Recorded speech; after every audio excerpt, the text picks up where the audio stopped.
Hello and welcome to another episode of the CFL Fans in the USA podcast. Rick Crabb, and you're joining me on the line, of course, the moderator of our Facebook group, Mr. Phil Hall. Bill, I think just like we did about a month ago with Dalkey and the young man he was involved with in the car accident and the tragedy that happened with that, I think we're going to start off on a more somber tone because of one item of news that happened the day before we started recording. The CFL and the NFL lost a legend named O.J. Brigance. He played in the CFL for the BC Lions as well as the Baltimore Stallions, won a Grey Cup with the Baltimore Stallions. Then he went to the NFL, played for the Dolphins, the Rams, and eventually won a Super Bowl with the Baltimore Ravens, making him only one out of 13 players to win both a Grey Cup and a Super Bowl, and the only player to win a Grey Cup and a Super Bowl for the same city. Bill, we talked about him during the expansion era of the CFL and about how he was fighting with ALS, and you had told me that it's affected members of your family as well. And we posted a link to his foundation called the Brigance Brigade Foundation, which is basically for ALS research and access and that kind of thing, and I will definitely post a link to that in these comments. Bill, what do you have to say about this, man? Well, it was a tragedy, his passing, but also a very heroic fight for him of this nasty disease or cancer, what it is. My mother had ALS, and this is like it hit home to me. It really hit my soul. This, but the way he is, the way he fought this, is straight courage and straight class. And I know he was a Raven guy, and I'm a Pittsburgh guy. But you know what? I root for foundations like this.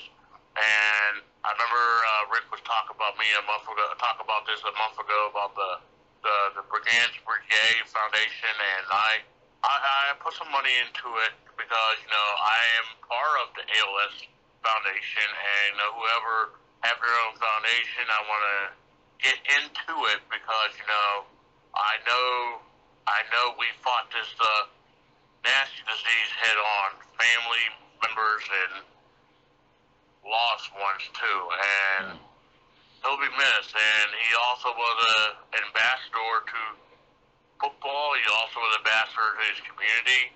He won the NCAA Inspiration Award in 2016 with his ALS activism.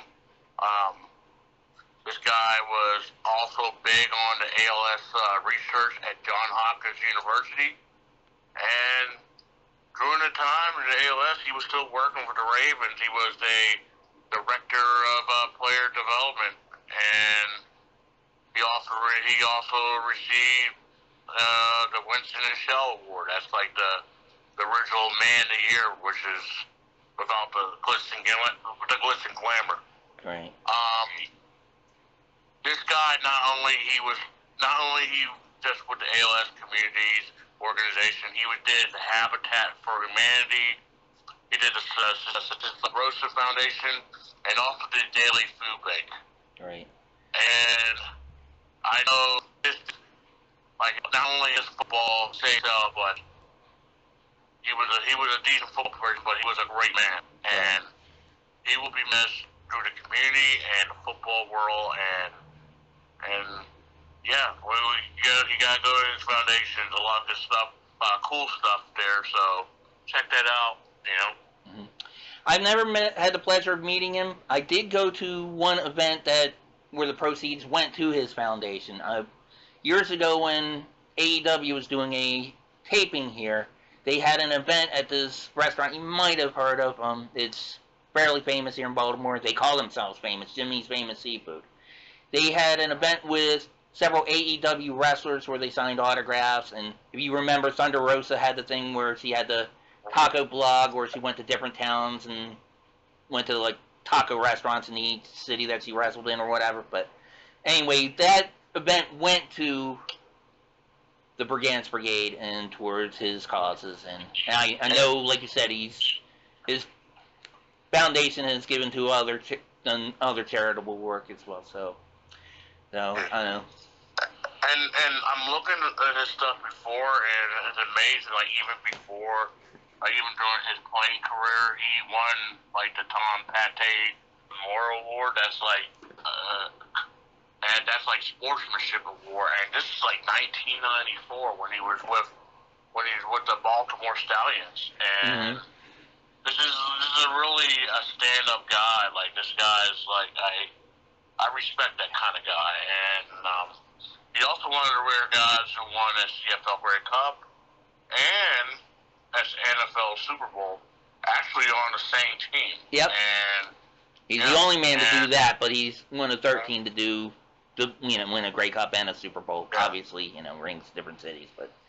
And during the Stallion years, he was an animal. He had like over 40 sacks that whole season. He was untouchable. Mm-hmm. And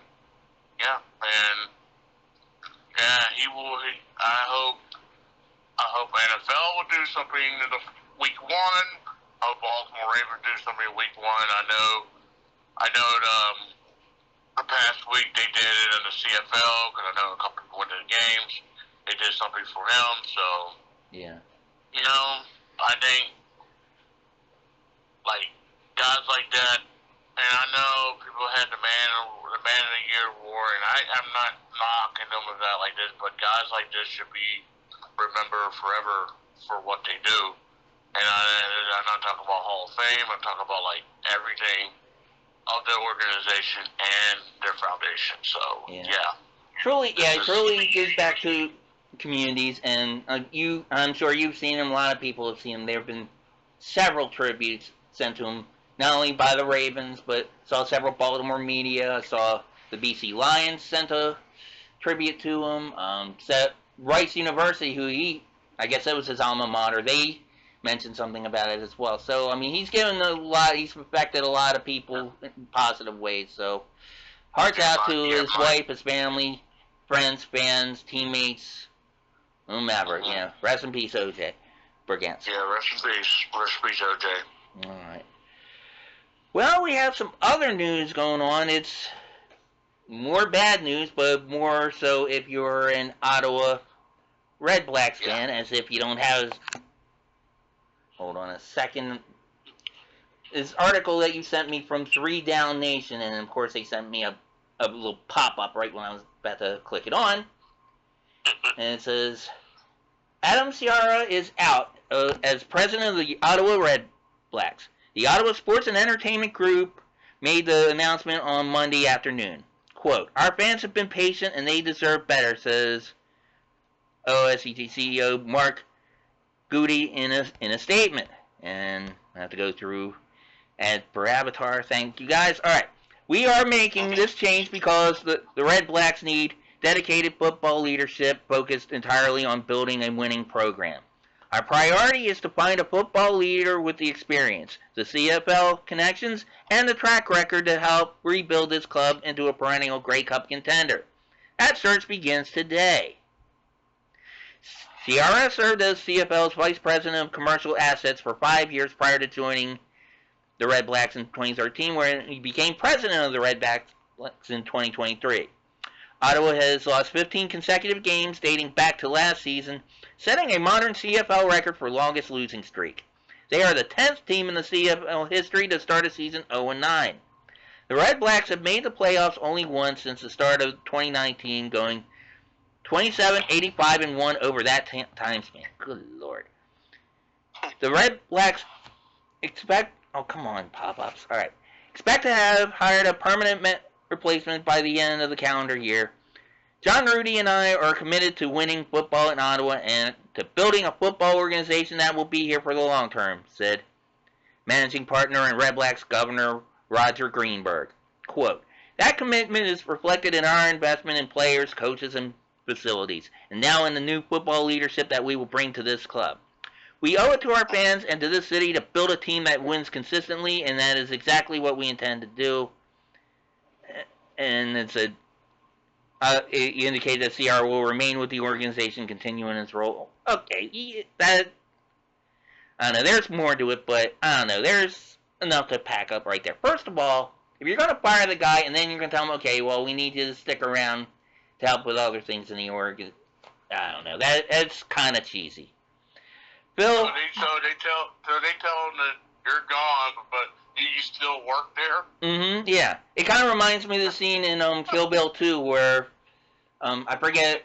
Basically, one of the goons that tried to kill the bride, Uma Thurman's character. He's working for a strip joint, and his manager said, "All right, right now you're fired, but before you go, I got one more job for you to do," and made him like clean the toilets in the bathrooms or something before he was like, it sounds almost like this. I mean, Phil, what do you make of this? To me, it sounds like Ottawa is panicking. I mean, it's like, granted, okay, I guess you could say presidents and GMs bring in the parts, and if you're losing, okay, they're responsible.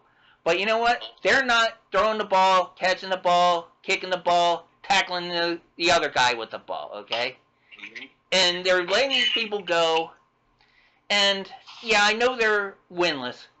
I don't think Dean Woody has forgot how to coach all of a sudden. I mean, he spent the 2 of his last 4 years in Toronto winning. He won 2 Grey Cups. And now all of a sudden he's winless and he doesn't know how to coach.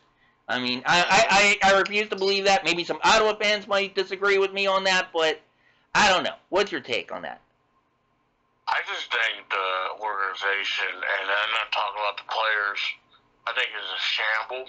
And it's quite crazy because they are the team that spend the most in the off-season with players. They brought the top free agency to go play for Ottawa, like A.J. Allen and Drew Brown and all those guys, Greg Bell and Eberhard and all that stuff. And practically, they are just like cutting out the fat, and they've been panicking since ever they got rid of Geno Lewis. And this team, and don't get me wrong, this team is they bust their butts every time they play. They was in it in any game, but the fact is there's no cohesiveness to this team. This team ain't good enough. This team got no talent whatsoever. This team, the people they paid is all fool's gold, and it sucks because that happened before. Right. This team, they are just throwing straws. They're just throwing stuff on the wall and see something stick. Like I say, we doing off the camera, we talk about preseason don't mean really anything. It just tell you who can play and who not can play. And basically, what they did, they saw Jake Mayer, and no offense to Jake Mayer looked like $1 million against Montreal during the preseason, and decide, hey, we're gonna roll with Jake Mayer no matter what. And guess what? We're just gonna trade Drew Brown for some draft picks. That's a big no-no. Right. Oh, all right. Then you have pretty much an inexperienced offensive line, which for Carlos is getting better because he's the number 1 pick, but you don't got no veteran whatsoever on it. This team itself they are like, management is the problem with this team. And firing a guy and telling him to stay there, I think it's a mess. I think it's embarrassing. I think it's a joke. This team will win a game this year, and unfortunately, 15 games they lost, including since last year, right? Right. Yeah, they just passed the Shreveport Friars of the most consecutive losing games in a row. And it's now they're starting about to be in uncharted waters. They might, I know it's 50 straight is the record, but they're going to be top 5, top 3 if they don't get it together. Yeah. And they got to go at Montreal, man. Oh, God. Yeah, it goes from bad to worse. It's when it rains, it pours with those guys. Like I say, it's got to be management. It got to be general manager. And I know Dinwiddie, he pretty much they tied his hands behind his back and tell him to coach. And I hate to say it because they're trying their butts off, but you spend the most money in free agency, and you got the #1 draft pick for the last 2 years. There's no excuse this team should be 0-9. Right. None. And some of the guys they pay is undervalued. A.J. Allen's a good player, but guess what? He's on the bench half of the time. Mm-hmm. And I feel some sort of way about it because, like, if I was like, okay, you pay me all this money to be your top guy, but yet I don't see it down to play, you know? Right. And it's the only thing, the bright side of this team is Everett Hart and Brett Lauder, the kicker. Mm-hmm. And Greg Bell, even though he did a decent touchdown last time, but he hasn't played good at all this season. No. So.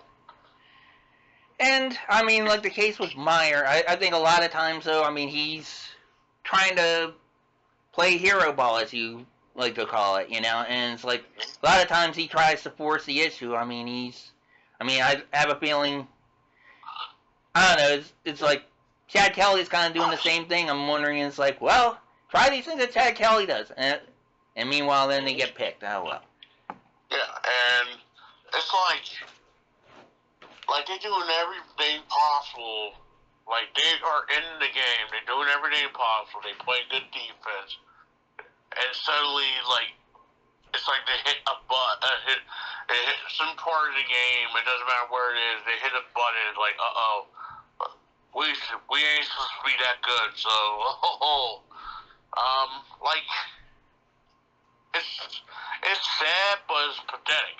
You know what I mean? Right. You know, but, so, I feel for you, Ottawa. I feel for you because this is me as a Pittsburgh Pirate fan. This is what y'all feel right now, and I know that feeling. Right. And I think management don't know what they're doing, and then you know what the sad thing is, they're gonna start blaming coaches, and then they're gonna start blaming players, and they're gonna get rid of wrong people like they did to Drew Brown. And I'm not saying Drew Brown is your answer or your Grey Cup or playoff seed, but I know for sure he would have won you a couple of games. So who knows? Well, it's like I joked either last week or a week before. It's like, if you know an Ottawa Redblacks fan, give him a hug, okay? You know, you guys are going through some stuff, so I feel bad for you. But I really believe that y'all are going to win at least 2 or 3 games this year. Maybe I'm not going to say throwaways, but maybe like in a year whenever like people was resting, all that good stuff. Like say for example, if they play Montreal in a year, if they do, they probably already clinched the East, so you might see like their backups. Mm-hmm. You know, so, right? And when we get to the picks, you all get to laugh at me because I was probably the only person in North America who actually picked Ottawa for the upset. I thought Winnipeg was kind of right for the picking because, especially since the last time the seasons played. But I don't know. Ottawa was in that game, you know. Yeah. So who knows? Yeah. Okay. Well, before we get to the picks, do you have any other news items? I think you mentioned something about the Hamilton coach with their practice. Scott Milanovich, he had to leave on like a personal reason. Everyone's worried like why he left or wasn't there at practice this week today or tomorrow. He got some personal reasons, so he'll be ready to go for week 12 for the big rivalry game. And wherever they're going, I hope we're thinking you and thoughts and prayers. So I don't know if it's a bad thing or a good thing. So basically, they say they reiterate there's going to be a good thing. He's going to be back. He'll be back week 12, so that's good. Okay, yeah. Yeah, definitely was things for him because, I don't know, Hamilton's had some, I don't know, you've had a rough year too. And not nearly as bad as Ottawa, no one has, but yeah, it's...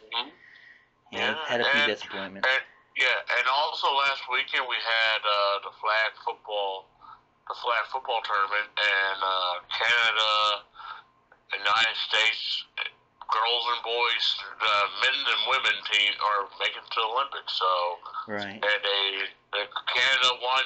Actually, Canada won both of them. I think I could be wrong. They did, and in fact, the United States was shocked because, and actually I'm not, and I'll tell you why. They lost to American Samoa in a close game, but, bro, I mean. Yeah. The NFL has over the years have gotten a lot of players from Samoa, and some of them are like the best players. I mean, I think, if I'm not mistaken, is Palomalu, is he Samoan as well, or he's just not? Yeah. I think he's more of a white. I think he's Samoan. I could be wrong. So the possibility that. So I had to look into that, but I think he is Samoan. Right. The ex-Hamilton Tiger Cats quarterback. He was on the quarterback of the American Samoa team. He did his thing. Right. But Tua Tagovailoa's little brother. Right. The younger brother, he led Samoa to beat the United States, and he also quarterbacked for Maryland and also for the Houston Gamblers. I actually saw him in person, and DC Defenders slapped him all over the place, man. It was like, in fact, even it got so bad, Phil. The DC Defenders were actually talking trash from one of their highlight films. They were calling Tua turn the ball over or something like that. I was like, when a team is actually dissing you, that's I don't know. But this is good news for these two countries. You will see. What beautiful thing about this, you will see CFL represented if they want to, and you're going to see NFL represented. So whoever it is, I know flag football is different than tackle football, and we're not saying NFL or CFL players can play them in a tackle game, but play on a flag football game, it might be even the odds, and guess what?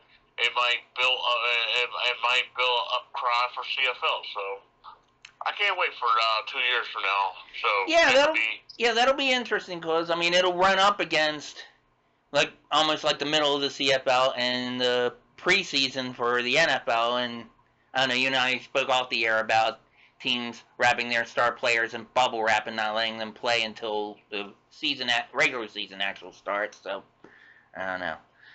And we talk about this one in the podcast. Like if CFL. And I think TSN is doing this right now.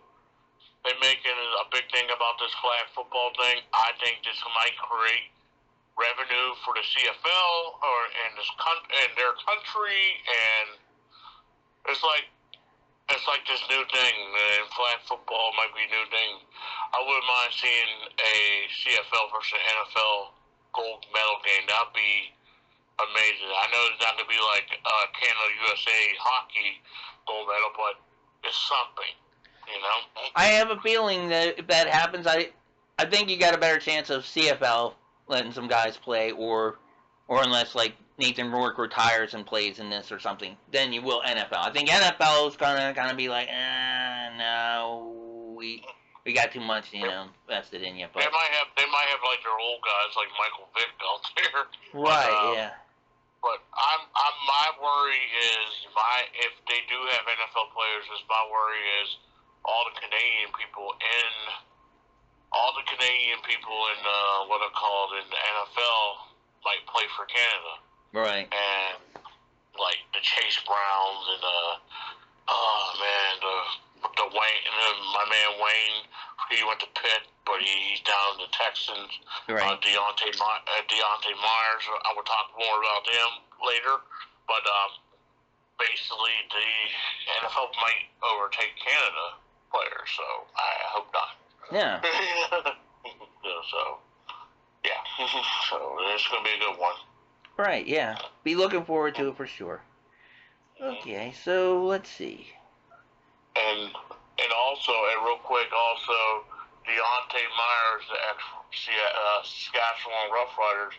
I know NFL preseason is irrelevant to us, but we gotta give him his flowers too. He was the top receiver for the Cincinnati Bengals, and the coach of Zach Taylor said he's looking good, and possibly he might make the team. So, Dante Myers, congratulations, and keep on doing it. Awesome. Congratulations indeed. Yeah, just don't do it on my Steelers. All right. Well, let's go on to our picks from last week. And we've been talking about bad news and, real life bad news, serious bad news. Well, I have some bad news from this week, but it's good news for you. Let's get on to it. First matchup we had were the BC Lions against the Calgary Stampeders. Bill, you and I think I had said it especially, this game could go either way. I guess it's what they say in the gambling circles, they call it a pick'em game. I don't know. But, we had Mr. Rourke take the Stamps to Fantasy Island towards the end. But, it was a close game. But Calgary, I don't know what it is about them. Their defense is doing well with turnovers as far as forcing them, but they don't punish people when they do it. They settle for field goals. And it bit them in the butt against Toronto, and I think it bit them in the butt against the Lions, too. What do you think? Oh, man. I'm talking about this is a hell of a game, man. This is this game was like old, rugged, and smash-mouth football at its finest. People BC defense is out of this world. The last 3 games, this defense is just physical, and it's they're hitting heads and stuff. And Vernon Adams, I know he got destroyed. I don't know what his status is. I gotta look into it, but he got destroyed, and he didn't get back in the game. And I feel like they dodged a bullet at the end. That the defense bailed BC out with that interception. Right. And that was Nathan Rourke. Now James Butler, I don't know, he's injured or maybe he's not being a guy, but he's not the guy anymore. I think Xander Horvath is a guy now.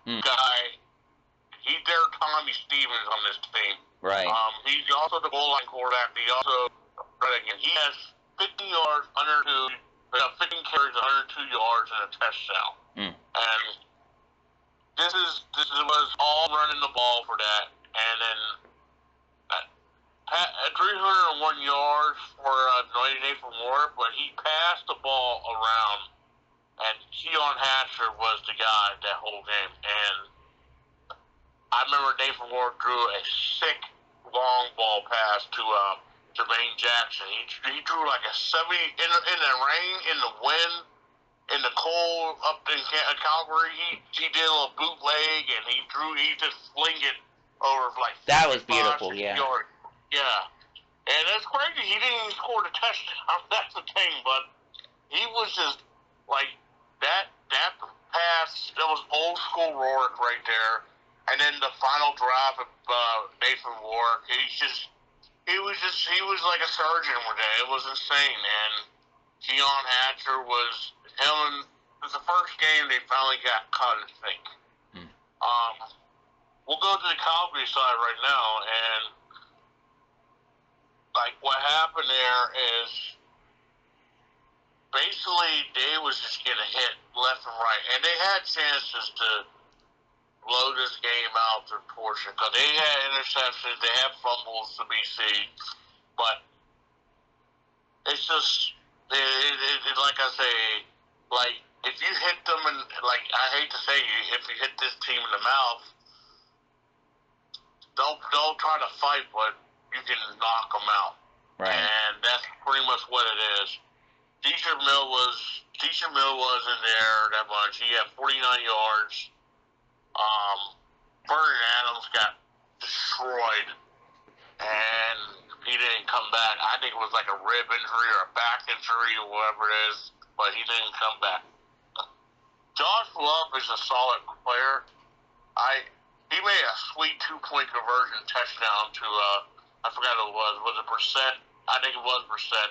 But it was a sick play. And also, more Calgary, Trying to think who scored that touchdown. Hold up. Let me look at my notes. Sorry.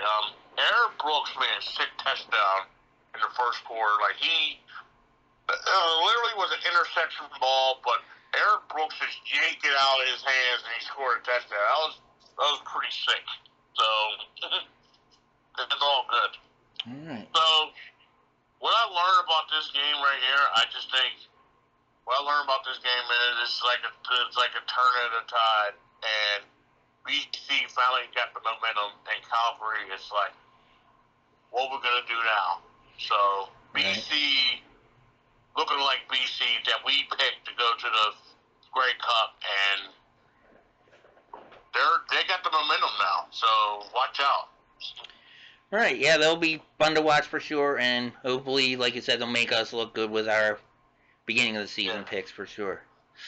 Yeah, like that defense is just nasty the last 3 weeks. So shout out to their defense. Oh yeah, definitely. All right, well with that matchup, you got the win for that, so that puts you in the lead for the week so far. Then we have Ottawa at Winnipeg. Ay. Ottawa. Ottawa. Ottawa. But like they like you said earlier, Phil, Ottawa hung in there for a while, and they've done that in so many of these games. So it's not like they're giving up on. I don't think they're giving up on their coach or anything like that. They're playing hard, but I don't know. Something's not clicking for them, man. I don't know. They got a hell of special teams. This team is. They got a hell of special teams. They also got a hell of a defense too. They finally started AJ Allen, the linebacker. The top money linebacker. He had 2 sacks. Like I don't know if he was injured or not, but why the hell you have him on the bench all this time? And this is insane. Like this defense got some names, like Rebby but I saw Cormade nailed. Like I thought Zach Collares ain't gonna get up after that hit, but he had that one hit, he nailed him to the ribs. I'm like, oh my god, But yeah, that's right, because Drew Brown came in for a little bit. Yeah, I forgot about that hit though. Yeah, that was pretty nasty. Yeah. So this team is in disarray right now, and they had their chance to win this. They was in this game to the fourth quarter, but once again, Winnipeg did a healthy sample of Brady over there. I tell them, like, if the only way that's old school Winnipeg Blue Bomber football right there. If you want to win the game, get the ball over there. And Oliveira, I remember back in the day when they had big Andrew Harris. I say Andre. Oh my God. Andrew Harris. And it just reminded me of old school Winnipeg, just running the ball into submission. Mm-hmm. Brady Rivera did it all. He not only run, he catch the ball. He had over 154 total yards the whole game, and a tutty. And Zach Collares, all you have to do is just hand off the ball pretty much the whole game. Nick Dempsey made a game-clinching catch at the end, even though they hugged him, they flagged him, and he still caught the ball. He's going to be a future Hall of Famer for CFL, without a doubt. And Winnipeg made a lot of mistakes there. Like they could have blown this out pretty bit more. I saw one of the 2 most wide open touchdowns I've ever seen in my life, and Pokey Wilson just dropping in a corner. I'm like, whoa. Yeah. And there's this. Winnipeg is just skating by. They just picking these teams and then winning. And they're 5-4. I don't know how. This team got a lot of problems going on, and I think they're very old. And I feel like when they play the real teams, And they have a losing record at home. That's what also befuddles me about them, Phil. It's like and one of my buddies is a season ticket thing, and I was like, is he baffled by it? And they had a big thing. They had a big thing. At Winnipeg just last week. It's like meet Chris Shriver, and he's like, "Hey Shreve, when are you gonna come back and play for Winnipeg? Because we need you." Mm. He laughed. So that's a shame because I mean that city does support their team. I mean it's like a lot of fans complain about other teams complain about Winnipeg, but I mean they consistently sell that stadium out, and they have like one of the bigger stadiums and nicer stadiums in the league. So. Yeah. You kind of feel bad for them, but... And Winnipeg and Saskatchewan is the two best stadiums in CFL. Right. And plus, Winnipeg has one of the best stadiums in Canada. And we were talking about this weekend about they had an NFL game there. And that's how nice this stadium is. And they had another one this past weekend, or are you talking about that one... long time ago with the one a couple of years ago, like when the Packers and Raiders was in. Oh, that one, yeah. Okay, yeah. And I think like the backstory is they trying to test out Canada for, like, say for example, because you know how NFL, they're very sneaky about this. They really was trying to push international games in Canada. A.K.A. Toronto, Vancouver, whatever, and it fell miserably. But besides that, if you ever watch a Grey Cup game in Princess Auto Stadium, I tell you what, it pops. It's very beautiful, and just like Mosaic Stadium, it's beautiful when the big lights is there. So, like, hats off to these fans going to these games, and I think people want to talk about Toronto and Vancouver and all that stuff, but check out these guys. I know there's nothing to do with Winnipeg, there's nothing to do with Saskatchewan. I don't know. But the fact is, I know the fact that these two rivals fill up the stadium, so. Oh, yeah. Yeah, so. Well, that brings us to our next game, to a team and their fan base that we keep telling them, go to the damn games. Fill the damn stadium. You have a good team this year. Edmonton. They hosted my Argonauts this week. Oy vey. That game, might be surprised to hear me say this, Bill. You wouldn't know it from the score, where the Elks left a 40 burger with a side of poutine and some Eskimo pies, and then Toronto contributed to the potluck by bringing 6 turnovers. I don't know. They're going for my grandfather's record, man. My grandfather used to be work night shift at a bakery, and he made all kinds of cool birthday cakes and turnovers and stuff. I think the Argonauts in the last 2 games have made more turnovers in 3 hours than my grandfather did, man. I don't know. Talk about giving people a hug. Go to Brandy and give her a hug for me, all right, man? Any Argos fans, they're just frustrated with just the way they keep coughing up the damn ball. I mean, and let me tell you something. It was a snooze fest in the first half, but guess what? Argos obviously was in it, and it was just like Edmonton didn't look so good in the first half. Just to let you know, right. But the fact is, that defense at Edmonton is just scary. Coach Mark Killian was like he feed that energy, that intensity, and it just oozes on his defense and offense, whatever. Mm-hmm. Toronto had in the second half they did not do any adjustments whatsoever. All their top guys were fumbling the ball. Like, it was shocking to see Jamarian Grant fumble the ball.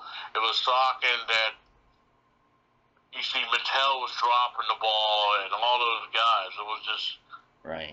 Pure domination. And Hoffman and Unger, they they was balled up by the Edmonton defense. Yeah, I mean, it's one thing you've seen Toronto throughout the year. It's like Kelly would play hero ball and try to force things that aren't there, mainly because they lack a running game. But I don't know if you saw this in the game, Phil.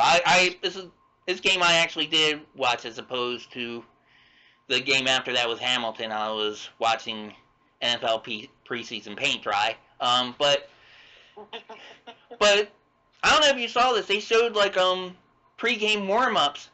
They were doing like fumble drills. They had like Toronto coaches going to running backs and receivers and punching the damn ball. The coaches know they're copping up the ball too much, and they're trying to correct it. And I don't know. They need to go to like Black and Decker, get like a diamond point drill, and go through their layers of concrete in their head to get them to understand. Stop. Hold on to the ball.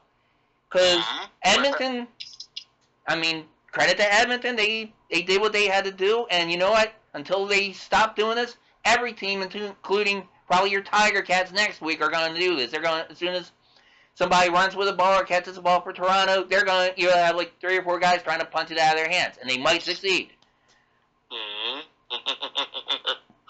Yeah, and it's just like I think Chad Kelly had a lot of respect of Tyrell Ford because they didn't throw the ball to him at his side at all, and it benefited J.J. Ross that game because he had 2 interceptions and a pick 6. And that's like Blanco was rushing the passer. Nick Anderson was rushing the passer.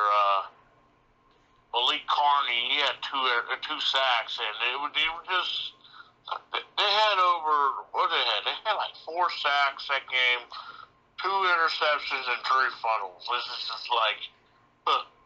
I remember the one play they were trying to go 3rd and 1, and they didn't get it. They were just like, oh, yeah. And I was talking about more of that defense and the offense of Edmonton. Even though Justin Rankin had 47 yards, but it's a lot more improvement for this game than the other games because he had 61 yards of passing. Right. So it's 100 total yards. I go by the body of work. If they couldn't run the ball, they find a way to get him in the slots to get him to get the ball. Create ways to get the ball for him. And this is what it is. This team is fun to watch, Edmonton. Mm-hmm. And they're back in the first place. And who knows?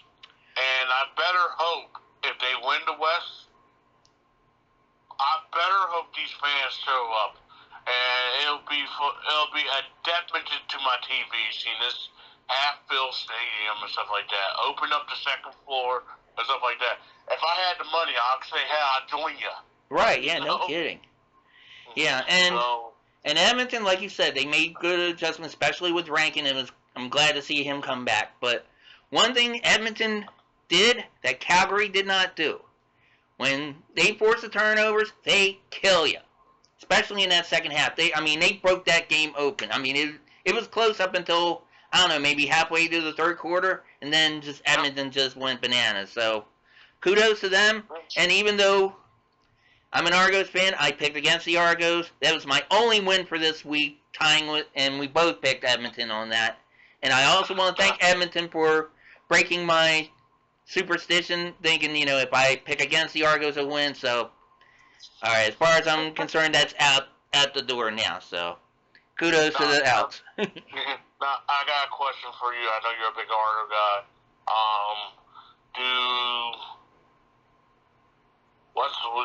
Are you considering the bench Chad Kelly for Arbuckle, or are you still have hope for this team?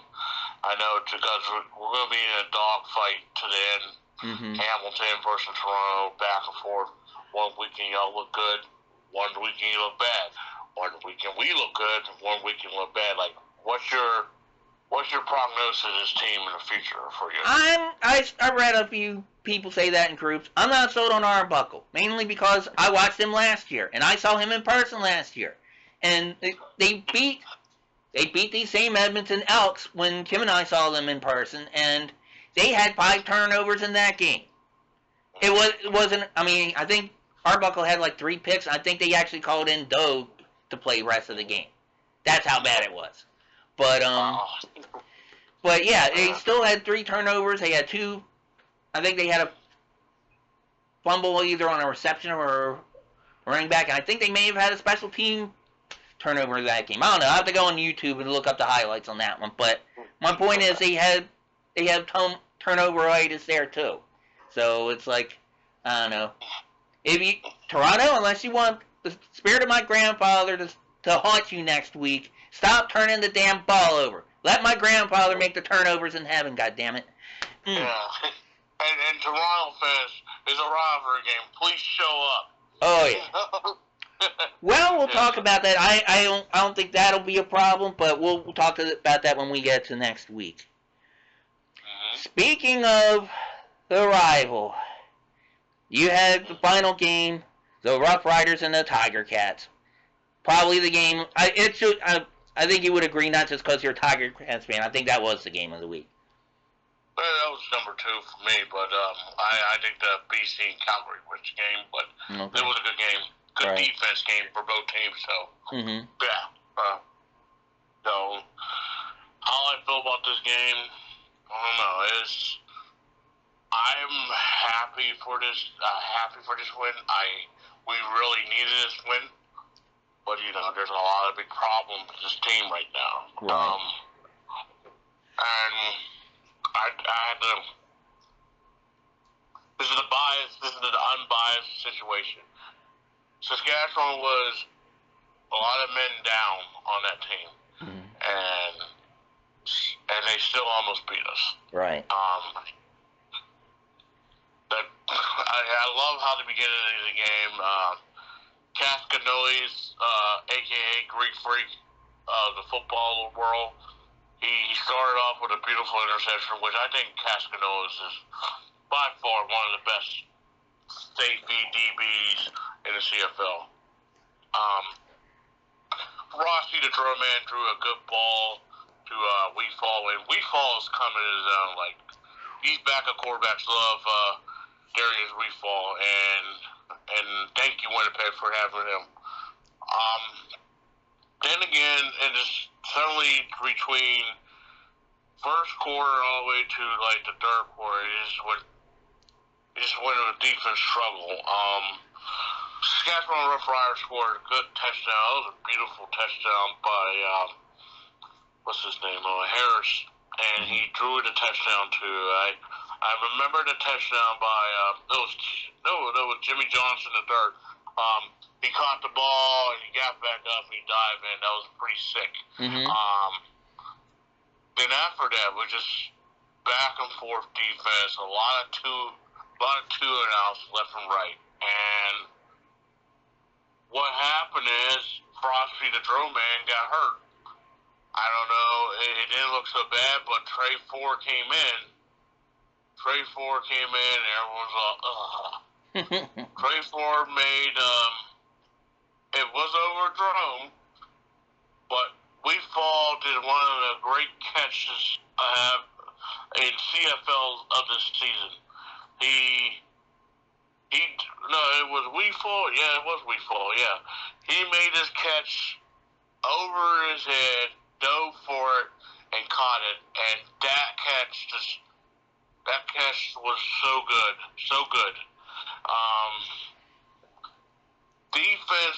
Defense was staying off for Hamilton, because in the fourth quarter, beginning of the fourth quarter, we was losing 19-10.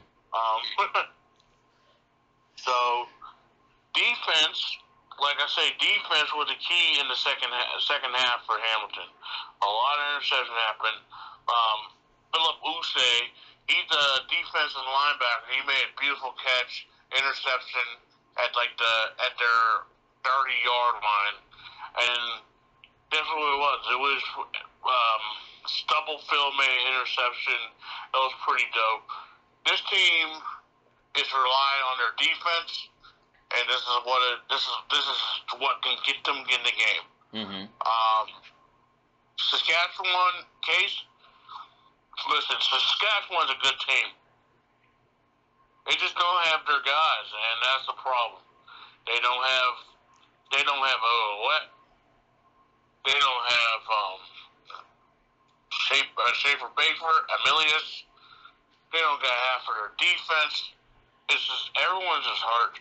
You had a guy named Star Thompson had 36 yards. I never even heard this guy. The other guy, Conley got hurt. You know? Right. Yeah. And Keyshawn Johnson Harris got to be the lone guys of Saskatchewan right now, and that's something. Touchdown time, he didn't get a touchdown, so yeah.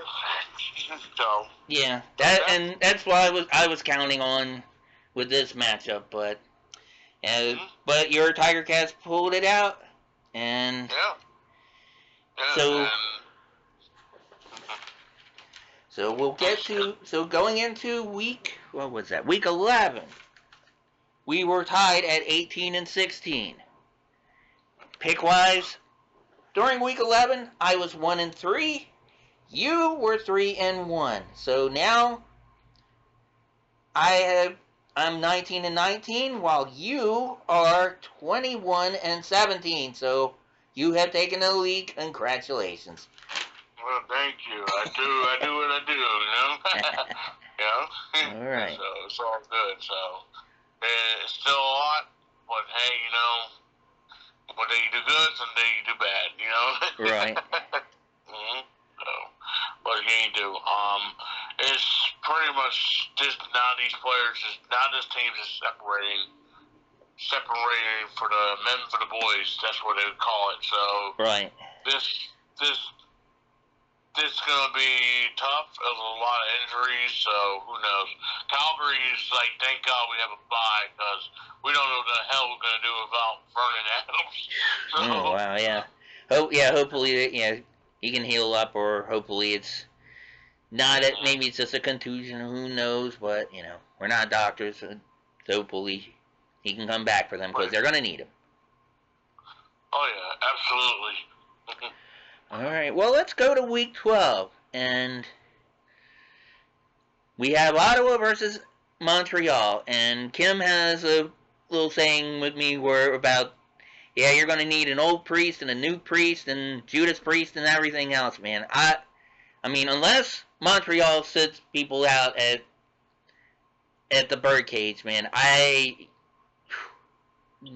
don't see Ottawa getting their first win this week. I don't know. What about you?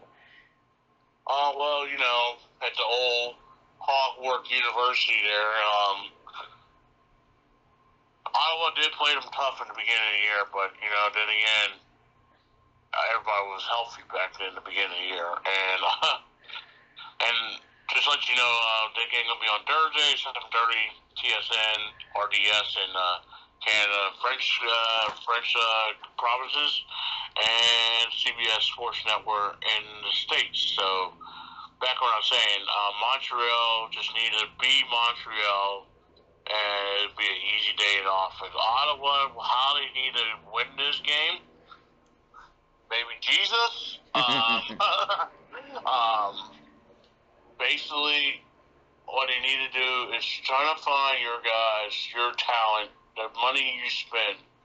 Find a way to get the ball. Be creative about it. I see you try to have Pimpleton throw the ball. Yeah, it didn't work out. But you know what? You're playing house money. You're playing house money to go to Montreal. And they embarrassed you 3 weeks ago. And actually 2 weeks ago. And unfortunately, you're going to get embarrassed again on Thursday. So, Montreal. So, if you want to win this game, you got to find your talents. And a lot of people giving up. Your own president is giving up on y'all, and a lot of people from other podcasts say you're just not good enough. So prove them wrong. That's all I gotta say. Right. Okay. Well, looks like we both got the Birdman. Okay. All right. Well, our next matchup, we have Winnipeg at Edmonton. I don't know, Bill. I mean, this could be a tough divisional rivalry game, but yeah, easy for me to say, right? But I don't know. I'm not so sure about Winnipeg. Like you said, they skate by a lot, and Edmonton, they might have got their mojo back, especially with Rankin, though. Well, I'm going with Edmonton. What do you think, bud? I tell you what, and first of all, this game will be on 9:30. Yes, 9:30 at night. TSN in Canada and CBS Sports in the States. Let me tell you about this team, these two teams. I see one team's going up and one team's going down. And obviously you know which team is down. Mm-hmm. If Winnipeg want to win this ball, they need to control the clock with Brady Oliveira and play good defense with Willie Jefferson and whatnot. Fill up the seats, please, Edmonton. I know Winnipeg Blue Bombers travel a lot. I know some people who's Blue Bomber fans, and they're already saying they're going to Edmonton. I think Edmonton's going to win, but it's going to be a very close game. I think it'll be a very rough and rugged match. I just think it's going to be one of those typical Winnipeg games that going to hit you in the mouth so bad, who knows you can't get up. So, I got Edmonton winning, and Edmonton need to play their use your defense, get correct. Claire can't move anymore. Make sure you just pressure him the whole game, and just say, hey, we want Drew Brown play. So, I got Edmonton winning, and I think it'll be close. I think it'll be like a 5 or 8 point game. Okay. Then we have the rivalry week.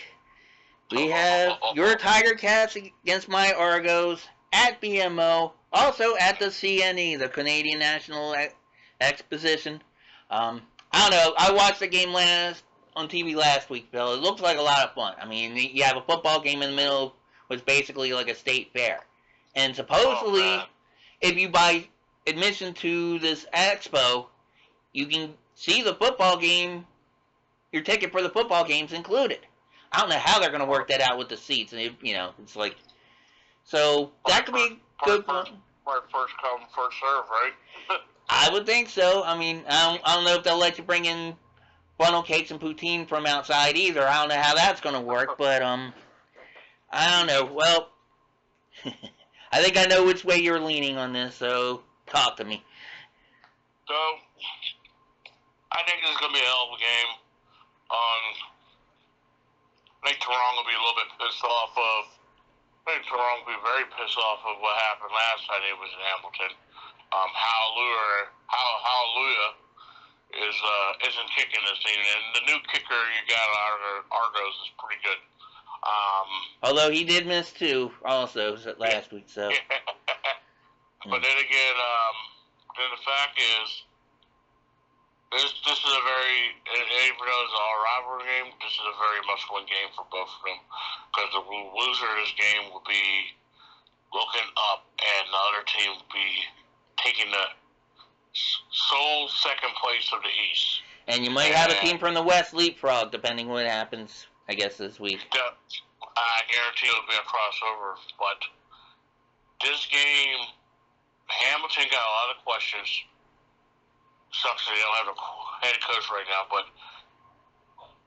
who's going to start on Saturday, we don't know.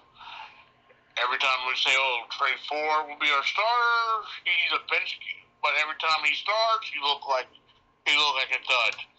Frosty the Throwman, he looks solid, but guess what? If you watch the whole game, he looked like a dud. Frosty Drowman, I hope he starts, but the fact is, Toronto, how to win this game against Hamilton, you got to take it to them. You got to take them to them early. Like, you got one of the best, and I'm going to be honest, you got the most lively arm, Chad Kelly. You got the biggest arm, I think, in CFL. You got the top, you got a bunch of Tyler Seeds on your team, and they will catch the ball at anything you throw, and you need guys like that. Once again, with all my soliloquies, Oski wee wee, Oski wah wah. eat them raw. We're gonna win them all, and Hamilton will win.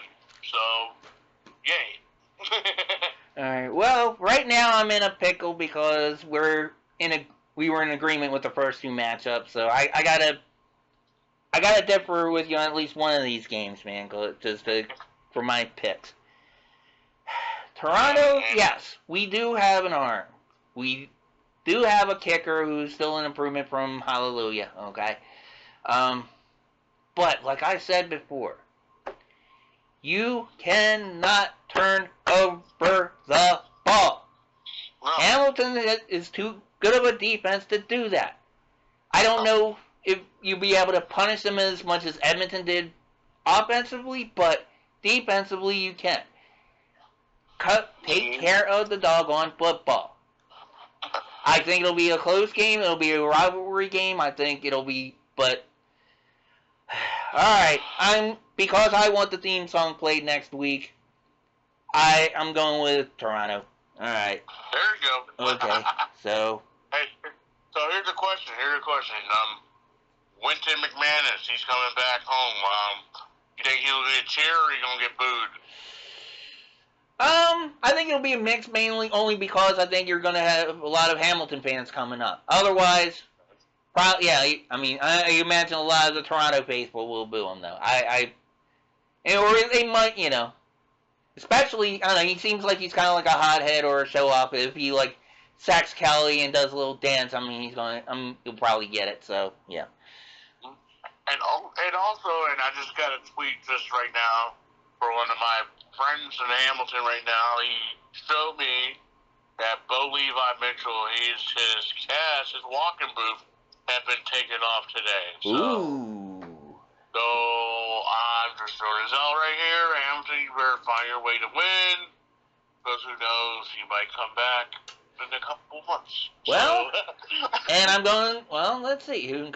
Hopefully, I'll be seeing him in the middle of September. Maybe he might make a comeback then.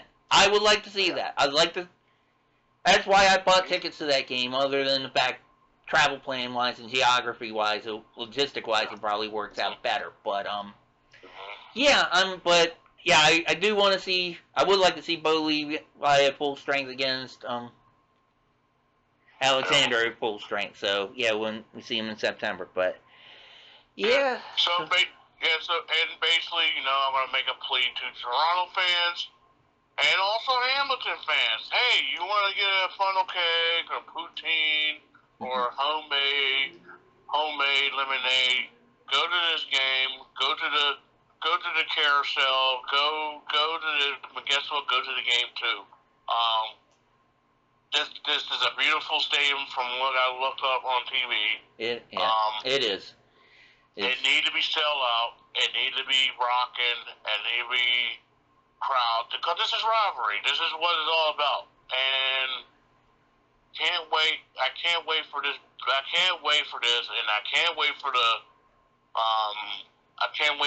for the Canada Day, aka Labor Day battles. I can't wait.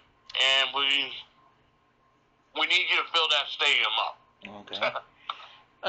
And before we go to the next game, where is this game on TV in the United States? Oh, yeah.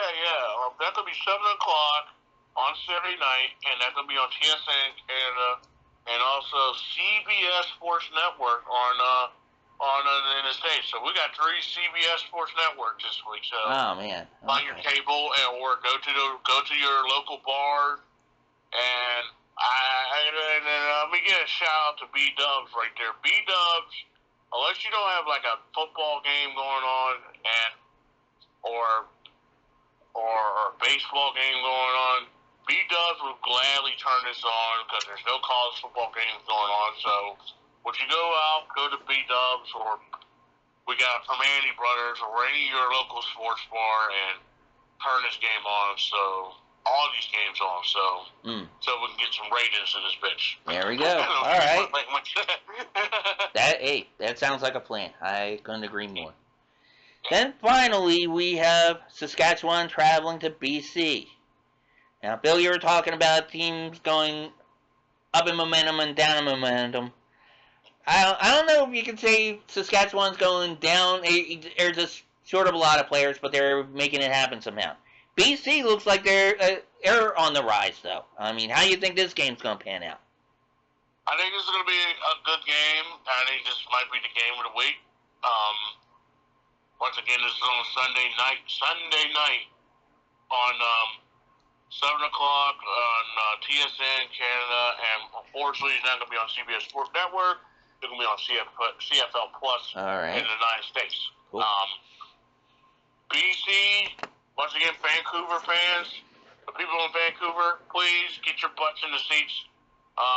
They have a lot of cool stuff there. BC, this is a big game to them. They have to find a way to get. They have to find. Nathan Work had to build for this game from last week and the week before. They need to keep building, keep building, keep building. And this game isn't easy against Saskatchewan. You're at home. You're wearing a beautiful black and orange. I'm taking BC over Saskatchewan because Saskatchewan is down a lot of guys. And BC has got the hot hand. And guess what? If they win this game and Vancouver lose, they got their place. So we'll see about that. So I got BC. And with Saskatchewan, Trevor Harris got to find a way to cook. And in this defense, I know they're down guys. They got to find a way to make Nathan Rourke uncomfortable. Give him some turnovers. Hit him a couple of times. Trevor Harris got to find Keyshawn Johnson the ball a lot. And I don't know. You want to do some trick plays? Use touchdown Tommy Stevens as a running back, and who knows? He might give you 5 or 6 yards. Be innovative. That's what I'm saying to Saskatchewan. But I'm going to BC. I think that's going to be a hell of a game. I think so too. And I don't know. BC seems like they're on a roll, but you're right. I mean, Saskatchewan, they're down so many players. They're MacGyvering stuff. They're still making some stuff happen, and unfortunately, I got to pick against one of these damn games, you know. So it wouldn't surprise me. It's like last week with BC. It didn't surprise me that they won. It didn't surprise me if they would have won. It does not surprise me if BC wins this week, but I'll go with Saskatchewan. If they make it close, if they can get touchdown Tommy involved, they might pull it out. But so I'm gonna go with your Rough Riders. All right, so there you go.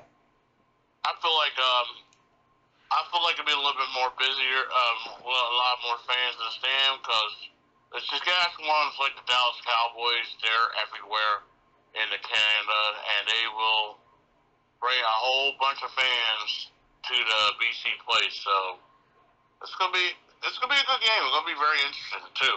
So. Yeah, I mean that's the interesting thing about that. I mean, I'm guessing a lot of it has to do with like their market. I mean, they kind of give me like a Green Bay vibe, you know, as far as small like farm town community kind of thing. But you know, they'll travel, you know, so it's good for them. Yeah, and also check out anyone from the Canada area or CFL Plus if you get the pregame show.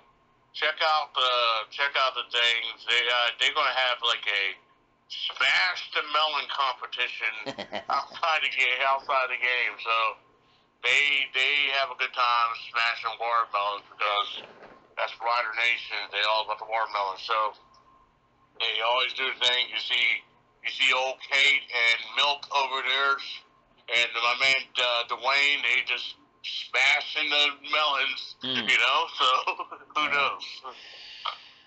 We'll get in trouble if we talk about Kate and smashing in the same sentence. But okay, I'm not gonna go there. No. All right, but no.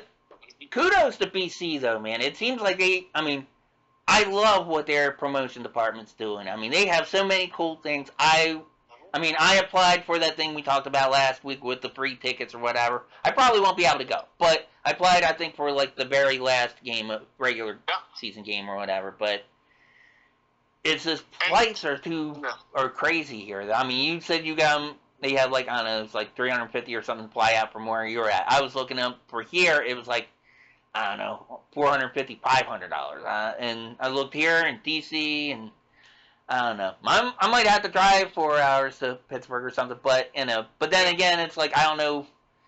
I got the feeling Vancouver's a lot like Toronto. They're like a big, expensive city, so accommodations there might be a little on the pricey side too, especially since I don't know. I'm going up.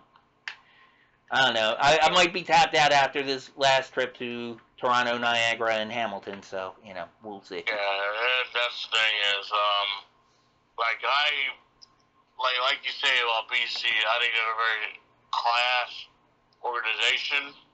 I talked to them about promotions. I talked about I'm going to promote your team to our page, and I'm thinking about trying to get press credentials so you and me can go to maybe those games up there with press pass, or maybe go to those what are called those free tryouts so we can go in there. I'm definitely going to talk to them about that if they do that again. Yeah. But yeah. So what they did is they did I'm not going to give out other team names. They did look at me silly, but they gave me all the information to sign up for apply press credential, and it's up to them taking it. And I give them credit for giving us the time of the day about it. Interesting. I just think BC's a class organization. It's a shame that Vancouver is not supporting this as much, and they support it, but look on TV, no one is. And like I say, Vancouver, go to the game. It's 4 o'clock on a Sunday, and what are you gonna do? Like, I know MLS, you want to watch the rivals, the Whitecaps. You want to see the Seattle Sounders lose and the Portland Timbers lose.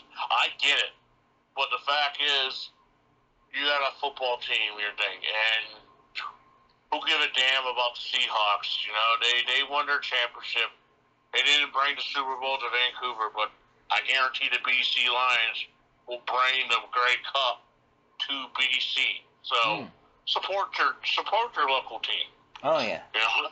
Actually, I bought some merch of theirs this week. I saw. Remember we were talking a few episodes about the indigenous logos that they came out last year, and I hope they come out with them again this year. I got a BC T-shirt with that, an orange shirt with. I forget if it was orange or it was black, but either way, it was that logo they had last year where it was like that I don't know, that Aztec-y Mayan kind of logo that they had that looked really badass. So yeah, I'm looking forward to that. And also even when they even gave me a football jersey. Even though I never heard of Goober before, but they was I guess the equipment manager's like, hey, we got an extra jersey in the pro shop. No one's trying to get this. You want it? I was like, absolutely. And they just sent me a BC Lions jersey. It's free of charge. I'm I was all about it. So that's amazing, because I mean, you see a lot of these websites that sell game used stuff for. I've seen them for CFL, but I've also seen them for NFL, UFL, and some of that stuff's crazy expensive. So for you to get one from their shop, kudos, man. And it's so hard to get a football jersey in the CFL. I had to get knockoffs from an undisclosed website, but that's how I get my jersey so much. And sometimes some is good, some is bad. And it's funny, we have an Argo jersey from them. We got them, and one look real and one look handmade. So So who knows what? Yeah, I got a couple of jerseys like that too, and it's also kind of tough too, because there's one time I was talking to somebody on the. I don't know if you follow the group CFL Collectibles? Yeah. But actually, the funny thing is, the guy who run the CFL Collectibles is also the guy who hooked me up the Willie Jefferson autograph. Oh, and wow, also no kidding. the autograph of the CFL Keeper Trophy. He also season ticket owner of the Winnipeg Blue Bombers. So okay. I finally got his page, and Yeah. he got a lot of cool stuff there. So Okay, well, yeah, you might have to talk to him for me, because there was one guy on there, he was selling, he's really cool. You probably remember from back in the day. I had a Baltimore Colts version of this, but if you remember, Sears used to have these, they were these helmet lamps. It was like the base of the lamp was a helmet with like the old school face mask, and then they had like, I had like a lamp and I had a radio that was like that. Well, this guy had them for Edmonton and Saskatchewan, and I was going to, I offered to buy them. He was selling them like $75 each, and I was like, all right, dude, I'll give them to you for like 100. You know, he's like, he keeps saying, yeah, but these tariffs are gonna kill me and all this stuff. I think it's, I don't know if it's the same guy. I hope it's not, but I think this guy just doesn't like Americans and he doesn't like Trump or whatever, and didn't want to sell it to me. But there's a lot of them that do not like America. They're right. like, whoop. But it's, I love like collecting jerseys. I'm a big fan of it, especially CFL. My big problem is, and they don't understand it, and I understand where they're coming from in this, but what's up with these with no numbers jerseys? That just bother me big time. In a way though, it kind of makes sense. I mean, especially, I mean, I get the impression after watching this full season, you have a lot of turnover in the league as far as, I mean, I'm surprised at how many star quarterbacks have been, I mean, it's like with your boy Bo Levi. Why TF would Calgary let him go? You know what I mean? Mm-hmm. It's like it, but I mean, you see that with a lot. You see that with Gilardo. You see that with, I mean, all these guys are still playing. They're still playing well.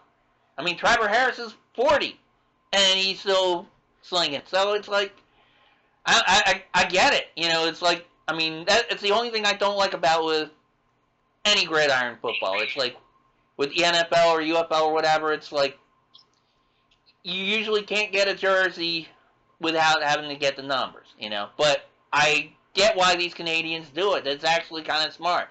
It just shows that they support their team, and you know, it's especially if you have a guy, you know, go to a rival team. I mean, it's like how you like to be an Argos fan, have a McManus jersey, and then him going to Hamilton. It's like, oh man, you know. Yeah, and I think what it is I think the only thing that'll work with those is baseball and hockey jersey. Right. Like I want, like, just give me 00, and I'll be fine. You know what I mean? Like, I agree. Like, yeah. I can care less for the name in the back. I just, like, you know, I'm all about the numbers.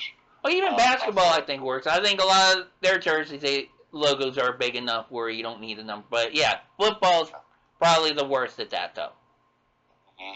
And it's hard to find, like I say, for reasonable price, for CFL prices, it's hard because you're dealing with the tariffs, you're dealing with all that stuff. It's all, you know, we ain't gonna go politics about it, but it's just hard. It is. How I get my stuff, and this is not a secret. I went on eBay. Yeah. eBay. Every time I told Brandy this, and she get mad because I spent my money a lot on it. Yeah. If I see anything over 2XL, I'm going to try to make a bid or buy now. Now, I lowered my bid, my order price, but that's what I do. Like, hey, what can I, like, hey, you got XXX, you got 4X, you got 2X. Jersey's coming home to me. So, right, yeah. Yeah. So, like, right now, I'm about to get a Calgary Bo Levi jersey. So, oh, nice. Yeah, so it's the thing is, and my my undisclosed site. My next goal is I haven't got an Edmonton Elk jersey. I haven't got a brand new Winnipeg Blue Bomber jersey, and then after that, I want to try to get like the new jerseys of the Redblacks and BC, and actually New Jersey and Calgary too. So right. Basically, hopefully. When money comes, I hope that's happening. So. Oh yeah, I hope so too. One of the things I want to do when I'm up in Canada, I want to go to like find a thrift store. I don't know if we'll have time or if we'll be able to, depending where we're at. Cause like first couple nights we'll be like in North Toronto, then we'll spend the rest of the week at Niagara Falls. But then Friday night we'll be in Hamilton for a good part of the night before we go back, and then Saturday we drive home. Yeah. And there's a place like this, and then I forgot to give him a shout out. Shout out to Mr. Sar the Third. He also came to my Grey Cup party. He's from Columbus. Big Rider fan, big friends of Trevor Harris family and AJ Ouellette. He hooked me up on some stuff there's a little outlet store for the Hampton Tiger Cats. Ooh. Stuff like you get everything half off or some. It's like one big store, like one big outlet store of Tag Cat stuff. So, dude, off the air, send me that info. I might try to check that out. All right, cool. Yeah. And also, and Ken Reed hooked me up. He saw basically this jacket he got me. Ooh. This jacket was for $30, and this jacket is definitely a $200 or $150 jacket, and like I think it's like a liquidation outlet place. So very nice. I gotta look at this place and I gotta check it out, and definitely gonna go up there. I kind of wish Toronto had something like that. So yeah, no the kidding. wifey can get some gears, you know. Mm-hmm. There's one place I'm going to talk to a friend of mine who has a Costco membership. Because we don't have one. Kim has one for BJ's, but Costco's up there. The Costco's up there, they have really sweet Toronto Argonaut sweaters and blankets and stuff like that. And another store chain I saw was called, I think, Giant Tiger. Confirm that in the comments, but yeah. Yeah, that's the place called Giant Tiger. So yeah, I seen a link at that, and you can find that during the time you're in Hampton. So it's pretty fun, you know. So I can't wait to go there. I want to spend so much money up there. You and me both. I don't know. We talk about Hamilton having Frosty the Snowman. I'm gonna be Santa Santa Claus up there. I'm gonna be buying between AC/DC and your Tiger Cats. I'm gonna be broke. Same here.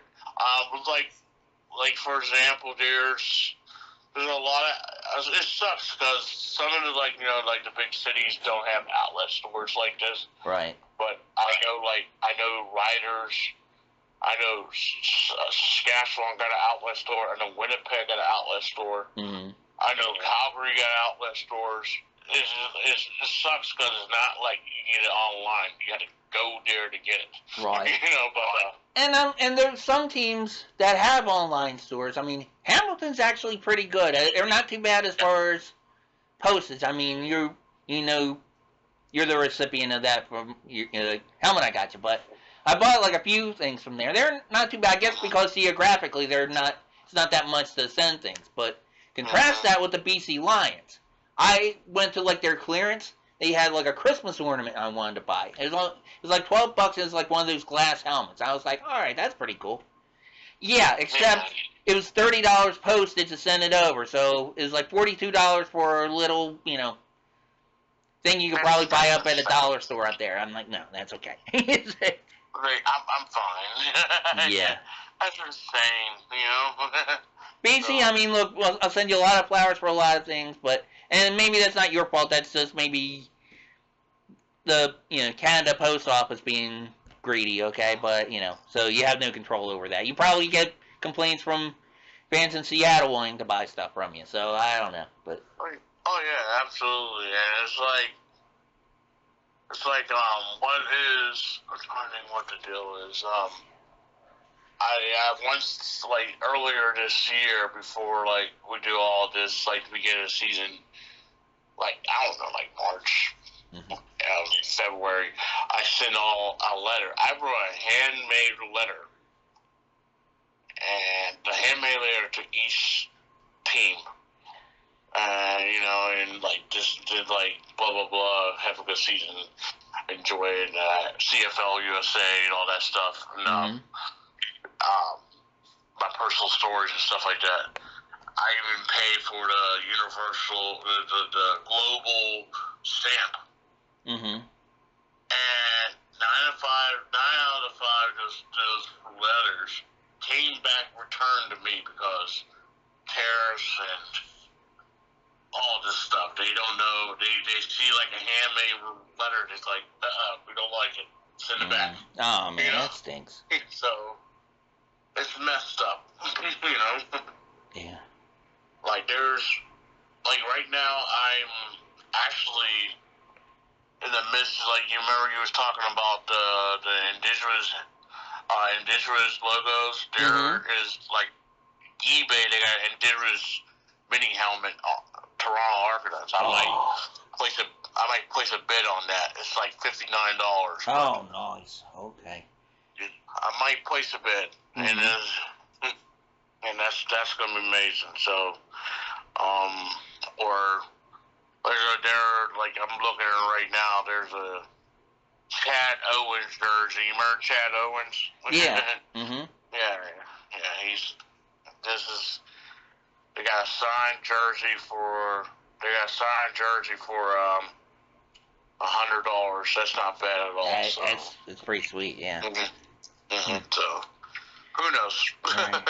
We're gonna have to make that overtime. I'm actually working overtime in my job, so I don't know. It was like somebody, I don't know. One of my coworkers was like saying, basically my boss is being a jerk for making us work on Saturdays, and said, you know what? I'm going to drink some Canadian whiskey to my boss being a jerk next month. So there you go. But there you go.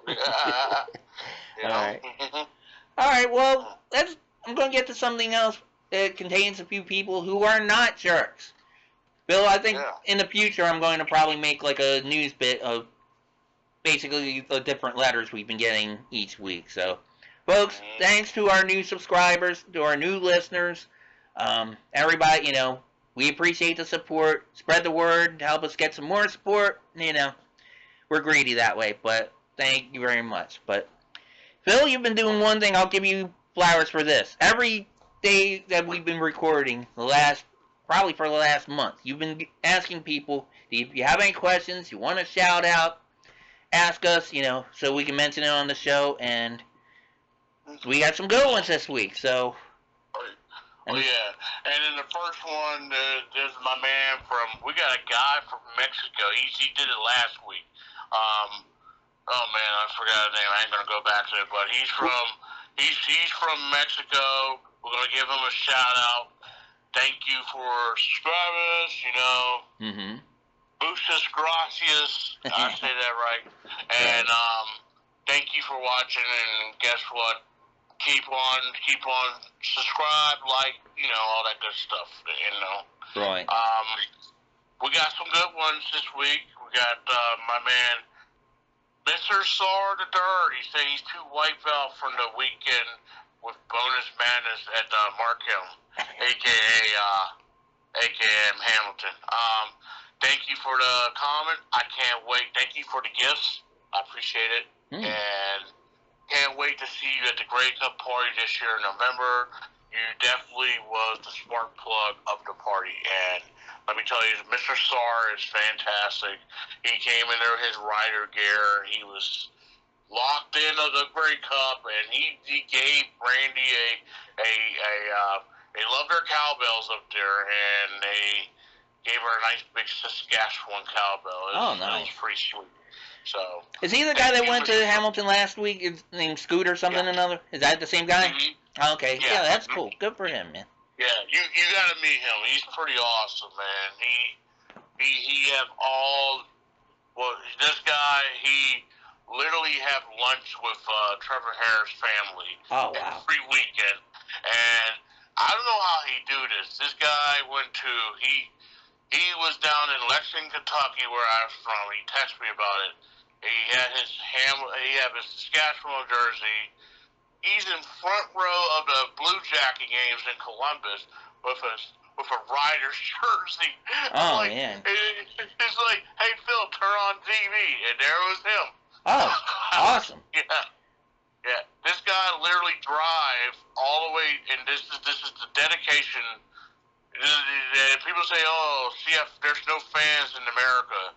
Talk about the dedication of this guy. This guy he drove all the way from Columbus to Regina to see the Riders play last year in the West Finals. Then came back to Columbus, did a couple of shifts, and then he drove to Pittsburgh to see watch the Grey Cup in Pittsburgh. Nice. That's insane. That is. And then this year he drove to Hamilton to watch him play your Tiger Cats. So yeah, good for him, man. Hey, that's 36 hours from Regina to Columbus. So man, we give you the flowers on the podcast, Mr. Sar. All right, yeah, no doubt. Yeah, definitely like to meet you. Well, we have a couple of familiar names on this post too. First one I'll mention is Mr. Dan Orlando. And he says, "Hi there, Dan in the USA. Proud American." Doesn't want to say get into that, but you know what? That's your privacy, all right. I'm curious to know if both of you have any thoughts about the next season's TV arrangement with the Zone to broadcast 21 Saturday primetime games in Canada. I'm not positive about what the cost will be for CFL broadcasts. However, the Zone is typically $30 a month to subscribe to currently. I think it's kind of steep, but would love to hear any thoughts you might have.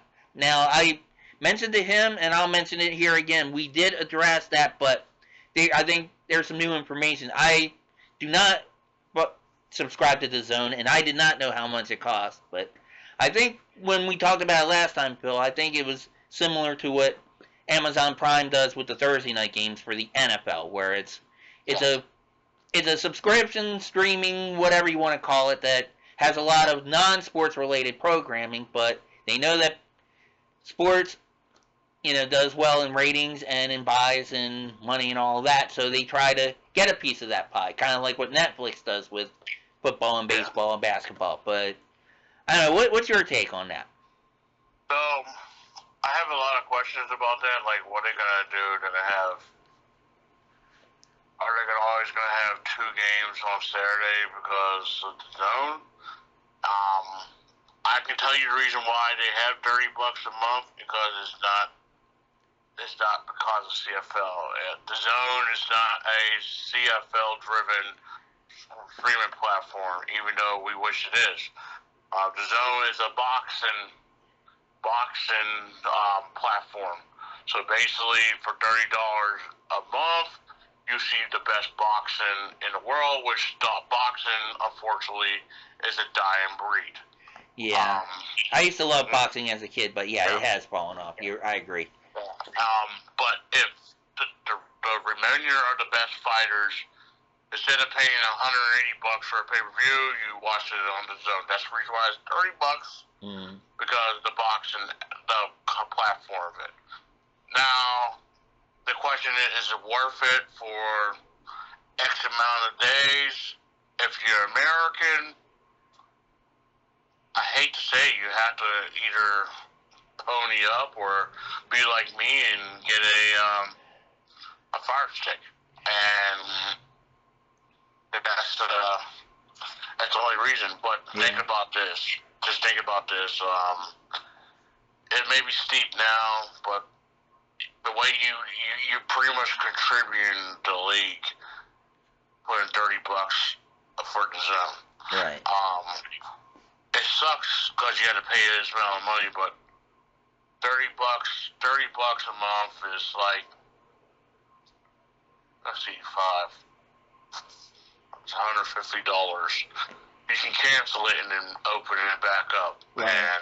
And if you're buying it for the CFL, I can tell you as someone who has gone to games recently, that's about how much you would pay if you're going to see it live. It's almost so. I mean, if you want to think about it as like, even though it won't always probably be your favorite team each week, it's almost like a season ticket plan for the CFL if you want to look at it that way. And you want to look at it this way, whoever got, I know CBS Sports Network is a tough ticket, but to get on cable. But just think about it, you buy whoever got it gets a sports package, and it costs a lot of money for a sports package because you got a lot of fluff, and you got no say in what channels you got. And that's the whole thing with sports, not just with CFL, Phil. It's just so many things. I mean, it just costs so much. I mean, especially the NFL. Oh my God! I mean, they're on so many networks and so many plans and so many this and that, and I don't know. It's like I don't know. I'm still a Ravens fan, but you know what? I would need a really good reason to go to a Ravens game because I feel like the league is pricing its fans out, and plus the game experience. Granted, I mean, I'm a little biased, but I mean, I do like the fact there are a lot of restaurants and good places to tailgate and stuff near my team's stadium, but getting to the stadium itself, it's like their security, they're so zealous with the searching. I mean, the same firm actually worked at an Oriole game I went to a few months ago, and I yelled at the guy because I had 4 tickets on my phone, and then it's like I thought he was done searching me. He's like, "Sir, I need you." I'm like, "Dude," I'm like, "Are you want?" I mean, I'm like, "What is this?" I mean, the LGBT clubs are further north of town. Go up there if you want. I got 3 friends with me. What are you doing? It's like, and I feel like it's more brutal in the bigger cities for those things. But like for Steelers, to go to Acrisure, aka Heinz Field. I feel like now is more lenient to get in there because they don't check you. But they have like some kind of electronic thing. But that's like other stadiums where DC is like that for the Defenders. They're much more. I like them much better. I mean, they scan you kind of like when you used to go in the old wrestling matches with the wand and stuff, and then you walk through the metal detector and you're done. But Baltimore, it's like they feel you like you're on a first date, and then you go through all of that, and it's like, and it'll be like a December game where it's like 20 degrees, and they're like, take off your hat and all this other stuff. I'm like, come on, Yeah, and it's just like. It's a task to get to point A and point B, and this is for a Steeler game. Right. Back in the day, I remember a Steeler fan. We traveled to Cleveland to the Steeler game because then again, Cleveland to Pittsburgh is only like 90 miles from there. Right. It's like driving to Philadelphia from here, I guess. Yeah, from that same distance. Oh, even Buffalo is almost like, I don't say 90 miles, more like 130 miles. Oh, okay. The point, what the crappy thing is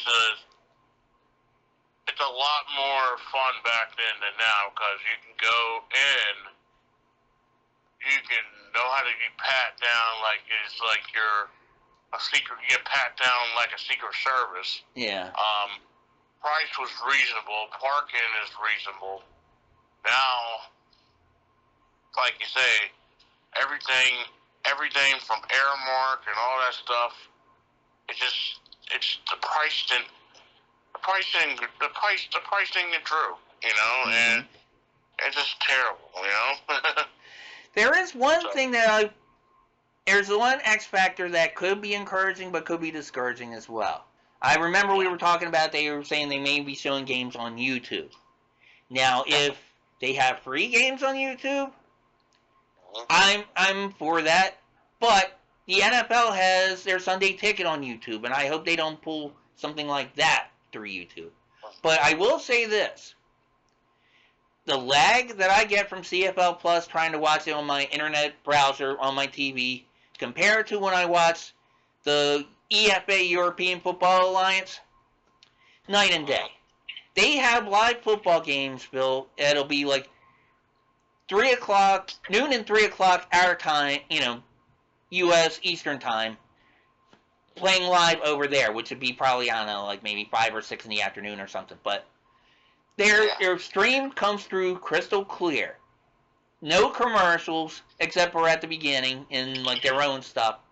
It's great. It's like turning it on to an NFL game to CBS as far as the reception and lag and lack of lag. Compared to CFL, I keep having to hit live button because if I don't, the game will be over in real time, but Kate Verness will be giving her a halftime analysis if I just go with the lag. You know what I mean? It's nuts. Yeah. And I feel like, and that's my question, and that's a very good question by what's his name? Oh my God, I lost my... Dan Orlando. Dan Orlando. And that's my question is, like, okay, we're going to have preseason games. Like, how we're going to watch the preseason games? How we're going to watch Thursday and Friday night games if there's only going to be the zone issue on Saturday? Mm-hmm. That's my $1 million question. Like, is it going to be on YouTube? Is it still going to be on CBS Sports Network? What's going on? And they just pretty much tell you a very half-assed, like, oh, we're going to do this and we're going to do that. And that's all we can know. And, right. Like, if you're going to do something like that, give me the details what Thursday, or make, and I hate to say it like this, and I don't think they will do this, make TSN global. Make TSN accessible to the United States fans or anywhere around the world, because I think, and that's another thing that CFL can make money is you can make TSN accessible for us. Right. And if TSN make money, that's a win for CFL. And that's a win for CFL, that's a win for Canada, and that's more revenue, that's more money in their pocket. TSN, there's certain fire sticks and there's certain internet. You can go watch TSN Plus in America, but well, if I'm not mistaken, isn't TSN owned by ESPN? Why can't they be on Disney Plus? Because you know how it is. See if, like I say, it's like all these how you say, all these sports have to pay a fee to have it on ESPN. Yeah. And unfortunately, TSN is there. You got to pay both of them. Some of these things. I think it's ludicrous to not have it on ESPN. I think it was so awesome to have it on ESPN. When it matters, to have it on ESPN Plus and ESPN News. And I think it's a joke right now. That's what I'm saying. I mean, maybe not put it on the mainstream ESPN, but I mean, well, now the ESPN Plus is kind of like you get like the mainstream US. But I'm saying as far as like a separate game, I mean, they have like, I don't know, college baseball and women's lacrosse and banana ball on ESPN Plus. They can't put CFL on there. Come on. You can, like, they can flat out do a Sunday night CFL game on ESPN/TSN. And Sunday night, and I know during football season it's competitive to the NFL, but what really on ESPN2 on Sunday night? Absolutely nothing. Right. And 9 out of 10, they showed a Grey Cup on ESPN2 back in the day. Oh, yeah, yeah. And, yeah. Instead of seeing, I'm not even going to say three-tier sports, stupid hobby games like Slippery Stairs and I'm going to make a little thing, Slippery Stairs and Omega Ball and Banana Ball and Wiffle Ball. Cornhole. Cornhole. Yeah. Cornhole. anything on ESPN 8 to Ocho, they wanna regurgitate to the people.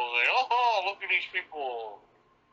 Like, of course, it's also cheaper too to have these dumb talk shows. They have like Screaming A. Smith and all these other clowns, just talk about LeBron James 365 days a year too. So I don't know. So basically, I know he's from my neighborhood, but you know what? I think ESPN pay Pac-Man for him to get drink and start cussing up a storm, and they think it's hilarious. Instead, you can talk about other stuff like sports. Mm-hmm. And the one thing I have a lot of gripe with TSN. I do, but the one thing I give you, they're very consistent about talking about sports. Right. If you watch the Sports Center on TSN, they'll tell you they don't have no opinion, they have no bias or anything. They'll tell you, okay, this team played this team, what you think about this team, what you think about this team, and let's go on to the next. I have seen it recently, and I agree. It's like how Sports Center used to be. Mm-hmm. But now all they keep talking about is now like all this business with WNBA and everything else, and it's like, all right, Like, they want to make their agenda, and that's the problem. Right. All right. Oh, well. Well, Dan, thank you for that question. We have another familiar face named Greg Forney. I think he was on the show last week, and he said, "Hey there, guys. Greg in the USA, another proud American." Okay. What is your take on Ottawa's standing, coaching, and team issues? We spoke about that a little bit too, Phil. Yeah. I don't know. What is there anything you want to add to that as far as what you think Ottawa's? Yeah. And first of all, thank you, Greg, for the questions. And I see y'all. I see y'all talking about. I see you comment and liking almost every of my videos to highlight and me and Brandy videos. I thank you so much. The reason why I think there's a problem on Ottawa, I think the team issues is management. Like I say, they spend the money all the right places, but they have no plan or vision with these picks. And unfortunately, I think this team ain't good enough. And the owner of this team is firing everyone, and he look at himself in the mirror that, okay, you can buy the best players, but are they the best chemistry players? And that's the problem. This team have no chemistry whatsoever. Didn't really have a plan, and pretty much it's not, it's not accessible to these players' talents. So. Okay. It's a lot of blame for everything, and it's from the players and for the coaches and a lot of management. So it's a mess up in Ottawa. Right. And we have another question also about Ottawa. I don't know if he's trying to be funny or if he's seriously concerned about it. I don't know about their financial situation, but he says, will the Ottawa Rough Riders fold? This is from Rob Kleeman. He doesn't say where he's from, so I'm going to make a policy, Phil, to anyone who doesn't say where they're from. I'm going to say they're from YouTube Canada. Okay, that's YouTube Canada. Yeah. Well, first of all, Rob, thank you for the question. First of all, Rough Riders, they folded a long time ago, and it was Renegades, and now they became the Redblacks.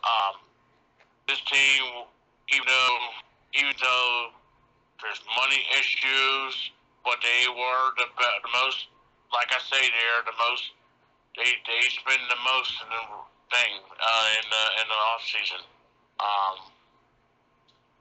They try to do everything possible to bring people back and see, and a lot of people complain it's half an empty stadium, but TD Place is like, the half empty stadium is like 25,000 people, so it's solid there, but I don't know.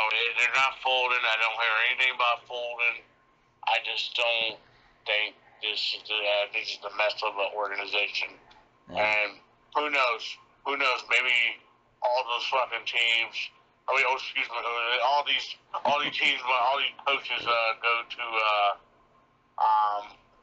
Quebec or something. Yeah. You know? Yeah. So, excuse my language there. I was rolling. Oh man, it sounds like a Winnipeg F-bomber right there. But okay.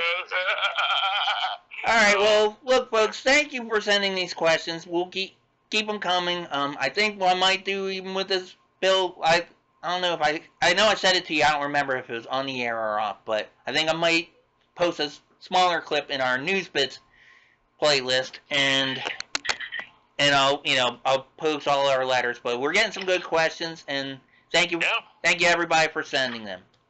Yeah, right. Definitely, and thank you so much, and keep it coming, and we'll gladly hear them out and try to answer of your liking. Okay, sounds good. All right, well, we're getting close to wrapping things up. Phil, is there anything you want to add before we sign off? Yeah.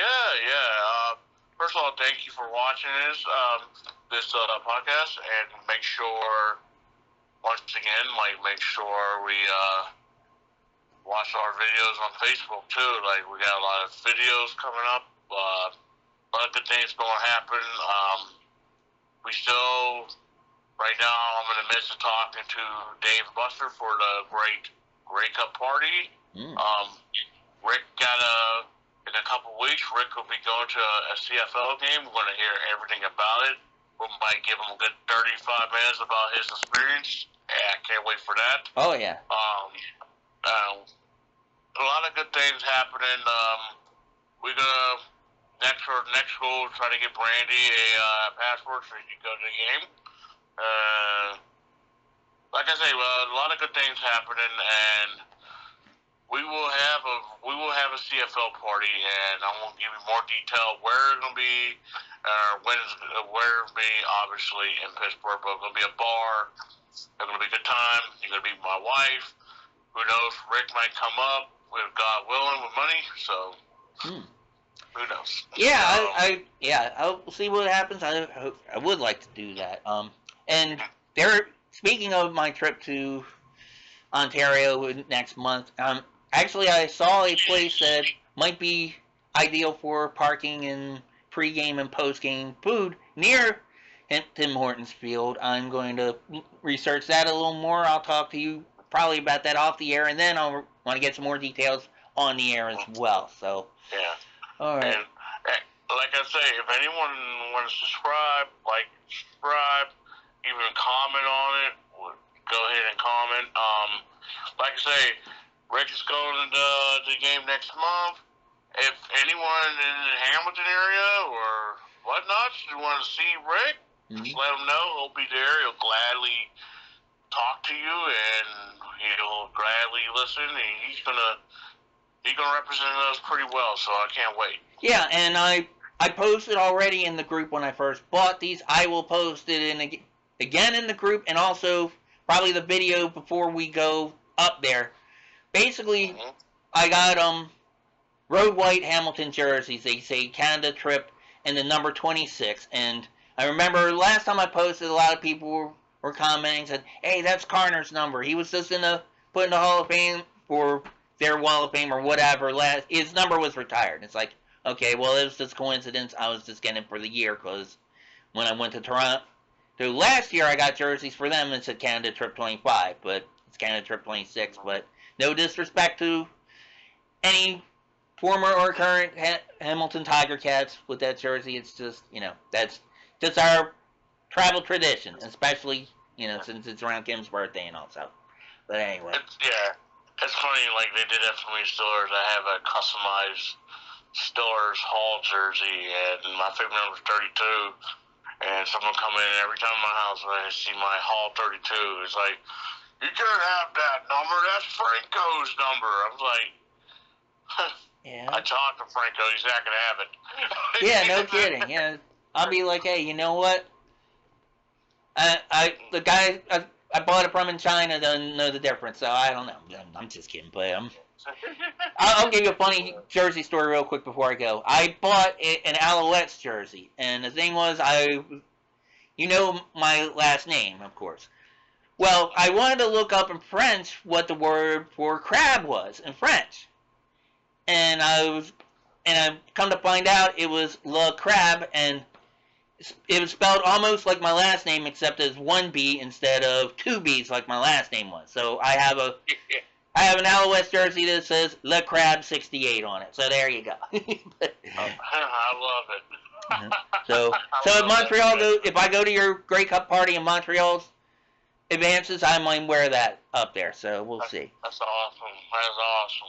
I love it. Right. Okay, so folks, we appreciate you listening and letting us talk Canadian football with you. We will talk to you next week. See ya. Bye, guys. All right.